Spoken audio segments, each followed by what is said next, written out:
सतपुर में कचहरी लागल है। पल्लव डोले सिंहासन बाबू जी के डोल हनुमान जी कहे बाबा धर्मराज कहे यादव केकरा कानव से सिंहासन डोले से पल्लव लहरे छे। कल के हे हनुमान ससुरा से नहिरा जाइए नहिरा से धिया ससुरा कया बोलिए कानव से पल्लव सिंहासन दिल रहे कल के नहीं हम बात को विश्वास नहीं कर कल के इंद्रपुर में हरी लागल रहे सब देवी देवता याद रहे कहियो न सिंहासन डोलत रहे न पल्लव गिरत रहे कोनो लहजा पर्जा के बाढ़ गरूर कर गए कि कोनो विपद कर गए अहो बाबा है ये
हनुमान जी कहिए बाबा धर्मराज कहिए या धाम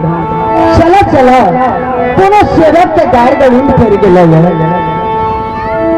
हनुमान जी अपन रथ विमान तैयार चाल करिए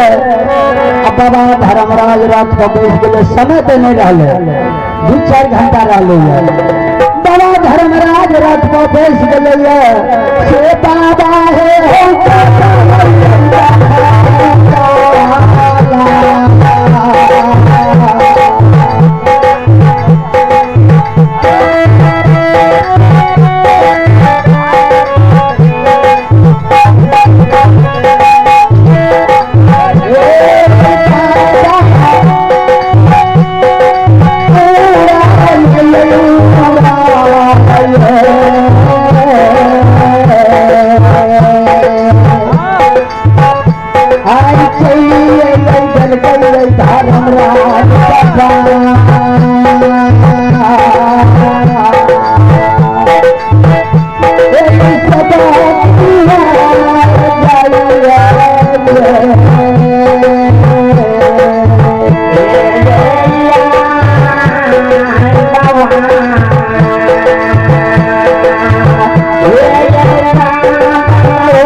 चारों भर नजर खिलावे छे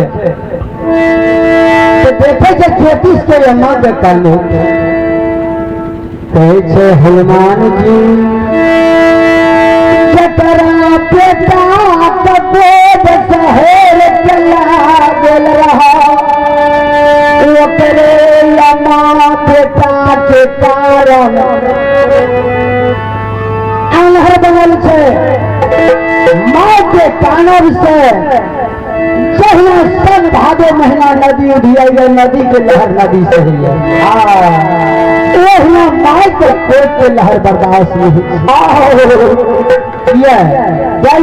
आई देखिए एक बेटा कपड़े जाए मर्द भवन से जब चल जाए तो ओकरा लिए दुनिया अन्हार लागे हाय माली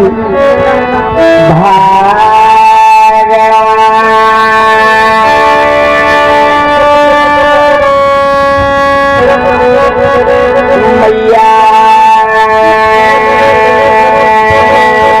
एक मर्दानी का नाम सुन ले शिवन लालू